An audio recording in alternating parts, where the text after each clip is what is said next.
Jumping straight into wildfire coverage. Good morning. Welcome to ABC 10 Morning News as we start a new week. Glad you're here with us. I'm Walt Gray. And I'm Monica Coleman. We are continuing to track multiple wildfires that broke out last night in Truckee. A vehicle caught on fire on the side of I-80 has turned into a 400-acre fire along California-Nevada border. This is being called the Crozier Fire. Evacuations are in place in the Gold Ranch area in Nevada. I-80 eastbound heading into Nevada was shut down overnight, but has since reopened to traffic. Most of the town of Truckee also lost power last night, but this morning power is back on. Some residents in Truckee can return home today after a small fire broke out behind the town's Safeway shopping center. It only grew to around 3 acres, but aircraft had to show up to help contain it. Fire crews say this fire became so concerning because of where it was burning. The fuel is dry, it's receptive to embers, and I think that's kind of evident by the fact that these spot fires keep popping up.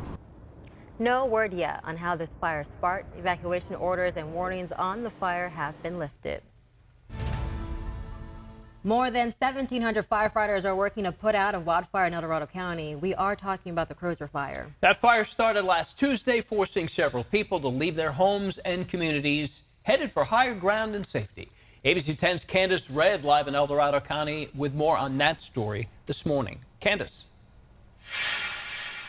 That's right. Good morning to the both of you. Well, we're coming to you live from Cameron Park Community Center is acting as an evacuation shelter. That's because so many people were forced to leave their homes, all because of the Crozier Fire. But the good news is that some people can now return to their homes. At least that's exactly what deputies with the El Dorado County Sheriff's Office is saying. They made that announcement yesterday, and deputies are helping to repopulate the areas of Kelsey, Garden Valley, Georgetown, Volcanoville, and parts of Quitette and Wentworth Springs. Now, people are reminded to be careful when returning to their homes. That means being on the lookout for emergency personnel, vehicles, and equipment still in the area.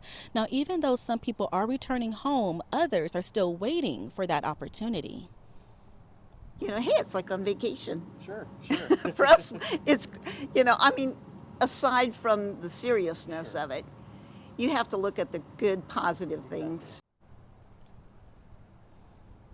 Well, the Crozier Fire started last Tuesday near Slate Mountain, just north of Placerville.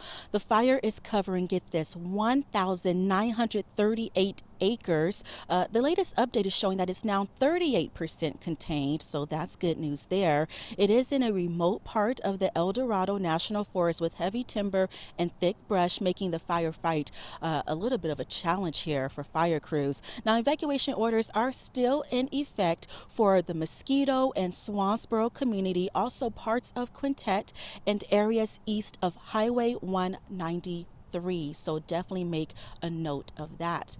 In El Dorado County, Candace Red, ABC 10. Seems like fire crews just can't seem to catch a break with so many fires burning across our state, Candace. Thank you for that live report.